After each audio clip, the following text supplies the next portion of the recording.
ఇగో ఇది అసలు ముచ్చట. రైతు భరోసాకి దరఖాస్తులు కొత్త పట్టాదారుల నుంచి తీసుకునేలా సర్కారు ప్లాన్ అంటూ ఏమి కావాలి మీకు? నాకు అర్థమైతలేదు. మీరు నిజంగా చెప్తున్నా కదా, ఇదో పెద్ద వార్తనా, ఇదో పెద్ద ఏషమా, ఇదో లెక్కనా? సంక్రాంతి తర్వాత నుంచి అవకాశం, అనంతరం భరోసా నిధులు విడుదల. మీ బతుకులు చేయడా సిగ్గులేదు నిజంగా గిట్లాంటి చెప్పాలంటే. గీ వార్తల మళ్ళీ మళ్ళీ ఇదేనా? ఎన్నిసార్లు చెప్తారా?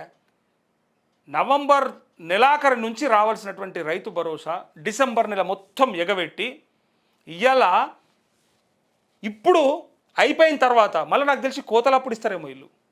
ఇప్పుడు చాలు చేస్తారు, కోతలప్పుడు ఇస్తారు. మనుషులేనా అసలు మీరు? వ్యవసాయంకు మీరు మద్దతు ఇచ్చటోలేనా? వేల కోట్ల రూపాయలు బడ్జెట్లో పెట్టుకోరు కదా, పీకనికి పెట్టుకురా? ఎందుకు ఇస్తలేరు? ఎందుకు ఆపుతురు? ఏమనంటే కొత్తోళ్ళై తీసుకోవాలి అప్లికేషన్లు. అరే కొత్తోని నువ్వు తీసుకోరా భయ్, కొత్తోని తీసుకో, ఎవడద్దు అన్నాడు? వాళ్ళు చేసుకుంటారు. కొత్తోళ్ళు తీసుకుపోయి ఒకసారి చెప్తే దాని గురించి పోయి అప్లై చేసుకుంటారు. కానీ పాతోళ్ళకి వేయాలి కదా, పంటలు వేసుకునేటోళ్ళకి వేయాలి కదా, అందుబాటులో ఉండాలి కదా. ఇప్పుడు పైసలు లేకుండా పంటలు ఏరాదు కదా, నడవదు కదా పెట్టుబడి లేకుండా. మరి అంతకంటే ముందు ఎట్లేసిరన్నా? రైతు బంధు రాకముందు వేయలేదా? 2018కి ముందు అంటే సచ్చిండ్రు. పెన్లాం మెడల పుస్తెలతాడు తీసుకుపోయి తనఖా పెట్టి మరి అది కుదబెట్టి మరీ వ్యవసాయం చేసిన వాళ్ళని చూసినాం మనము.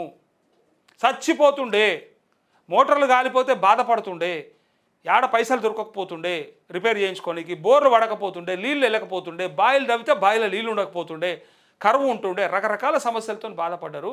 పెట్టుబడి సాయం వచ్చినాక జర నయమైనరు.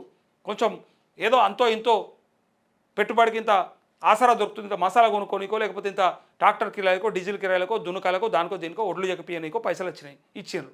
కానీ ఇలా ఏం చేస్తున్నారు? ఇలా ఇక వచ్చా అగ వచ్చా, ఇగో పులి అగో పులి, ఏం పులి నాకు అర్థమవుతలేదు. అప్లికేషన్లు తీసుకోవడం కూడా పెద్ద వార్తన.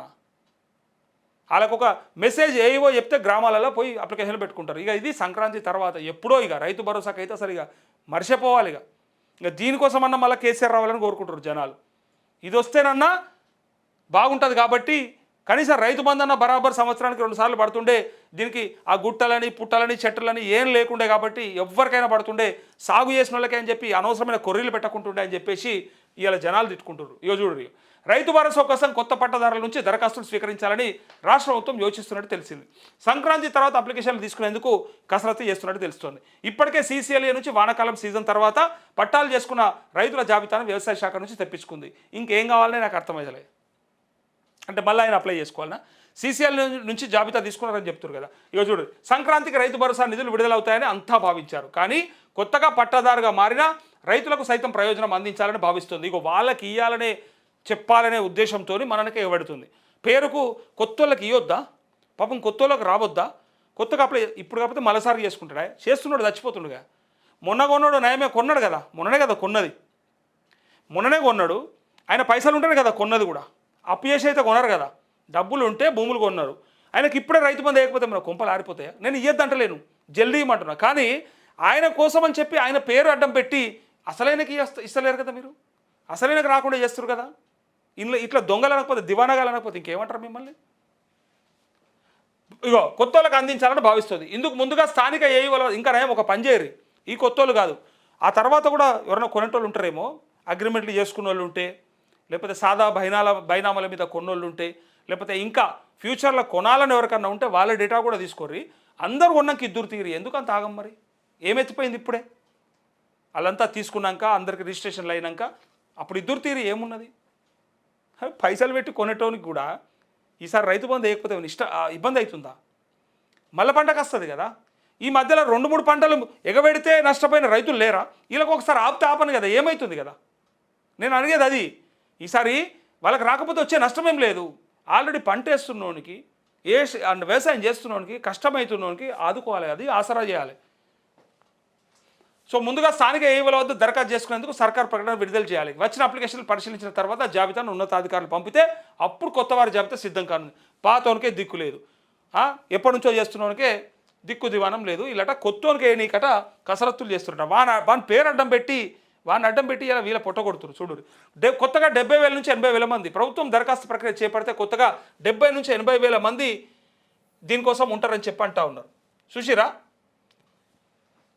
70 లక్షల మంది రైతులు నిలిచిపెట్టి 10% గురించి 70,000 మంది గురించి 70,000 మంది గురించి 10% కూడా కాదు, 1%.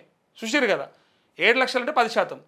70 లక్షల మంది రైతులకి రైతు బంధు వేయకుండా ఒక శాతం ఉన్నటువంటి 70,000 మందికి పడతలేదు అని నాకు గోస అవుతుందట, బాధ అవుతుందట, నొప్పి అవుతుందంట. అయ్యో వాళ్ళకి వేయకపోతే మేము కొత్త వాళ్ళకి వేయకపోతే ఎట్లా, కొత్తగా వచ్చిన వాళ్ళు కదా. అరే నాయన, కొత్తగా వచ్చిన వాడు పైసలు పెట్టి కొనుక్కుండు భూమిని, ఇస్తే ఏమవుతుంది, జల్ది ఇస్తే అయిపోతుంది కదా, అది ఇచ్చుడు లేదు. ఇక వీళ్ళని అడ్డం పెట్టి వాళ్ళకి పొక్కబెట్టుడు. ఒకసారి చూడు, రైతు దరఖాస్తు చేసుకునే అవకాశం ఉంటుందని అధికారులు అంచనా వేస్తున్నారు. దీంతో ఈ పథకం కింద లబ్ధి పొందే రైతుల సంఖ్య సుమారు 65 లక్షలు దాటనున్నట్టు సమాచారం. ప్రభుత్వం గత వానాకాలం సీజన్లో ఒక కోట్ల ఎకరాలకి 69.40 లక్షల మందికి రైతులు, ఇగో నేను ఇదే చెప్పినా లేదా 70 లక్షల మంది అని చెప్పిన ఈ రాష్ట్రంలో 70 లక్షల మంది రైతులకు 8,744 కోట్లు పంపిణీ చేసేది. ఈసారి కొత్తగా పట్టదారులు చేరనున్నారు. కానీ ప్రభుత్వం మాత్రం కేవలం సాగు చేసే వారికే పెట్టుబడి సాయం అందించాలనే నిబంధనతో విధిస్తే మొత్తంగా లబ్ధిదారుల సంఖ్య తగ్గనుంది. నాశనం పట్టడానికి ప్రయత్నం చేస్తారు.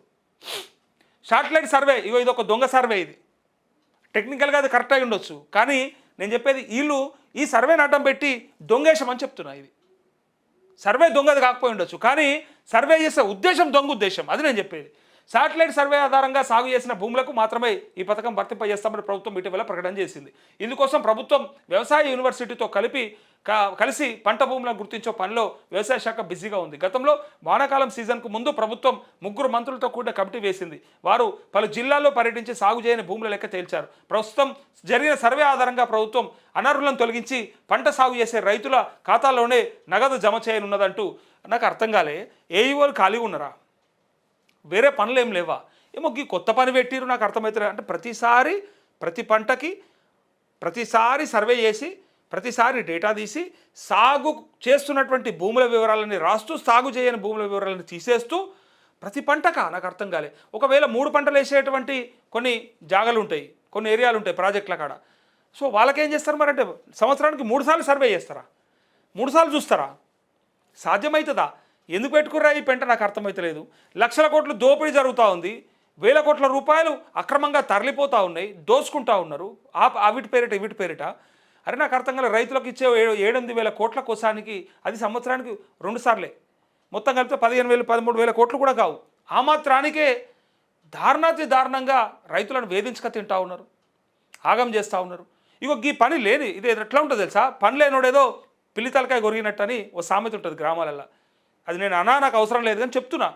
పని లేనోడు ఒక పని పెట్టుకున్నట్టు వీళ్ళకి ఒక పని పెట్టిరు. ఏం పని, ఏం అక్కర, వాళ్ళకి ఏమవుతుంది, ఏం అర్జెంటు? అరే ఉన్న కాడికి గతంలో ఇచ్చిన దానికే ఇంత స్లాబ్ పెడితే అయిపోయేదానికి పెద్ద పెంట చేసిర్రా దీన్ని రైతు బంధునైతే. నిజంగా నీకు అంతగానం ఇవ్వడం ఉద్దేశం లేకపోతే అరే అంతో ఇంతో ప్రతి ఒక్కరికి ఉపయోగపడేటట్టుగా ఏ లెక్క తీయాల్సిన అవసరం లేకుండా ఆయనకు ఎరకలేదా కేసీఆర్కి? నాకు అర్థం కాలే. పిచ్చోడా ఏమన్నా? మీ లెక్క దివానగాడు అనుకుర్రా? ఆయనకు ఎరుకుండే చేసిండు ఇవన్నీ, తెలివగా చేయలేడు. అందరికీ లబ్ధి చెందుతుంది. ఈ లెక్క అంతా తీసుకుంటా ప్రతిసారి ఆ లెక్కల బొక్కలు, మళ్ళీ ఒకడు కమిషను, మళ్ళీ ఒకడు అప్లై చేసుకుంటూ, మళ్ళీ కాగితం తీసుకొని తిరుగుడు, మళ్ళీ ఒకసారి ప్రతిసారి ఏఈల పొంటి తిరుగుడు, ఏవిలో చుట్టూ తిరుగుడు, ఆఫీసుల చుట్టూ ఏమక్కరా అని చెప్పి ఆయన ఆలోచించి పెట్టిండు. అది కూడా అర్థం చేసుకోకుండా నేను ఇంకా చాలామంది మేధావులు ఏం చెప్పారంటే పెట్టాలంటే 10 ఎకరాలకు 7 ఎకరాలకు 8 ఎకరాలకు 5 ఎకరాలకు స్లాబ్ పెట్టండి, అట్లీస్టు నిజంగా అందరికీ సమానంగా ఉపయోగపడుతుంది. కొన్ని వేలాది రూపాయలు లక్షలాది రూపాయలు ఒట్టిగా పోతున్నాయని మీకు అనిపిస్తే గా పని చేయరు అన్నారు. కానీ అసలు పని అది కాకుండా ఈ పని ముందరేసుకొని ఈ శాటిలైట్ సర్వే ప్రతిసారి సర్వే చేయాలి, ప్రతిసారి లెక్క చూడాలని చెప్పి అని అసలుకి ఇవ్వకుండా చేస్తారు కదా. మొత్తానికి బొంద పెట్టారు కదా, మొత్తానికి ఆగం చేశారు కదా, ఏర్పడకుండా అసలు ఏమీ కాకుండా. ఇక నిజంగా దారుణం తెలుసా, ఉపయోగపడకుండా.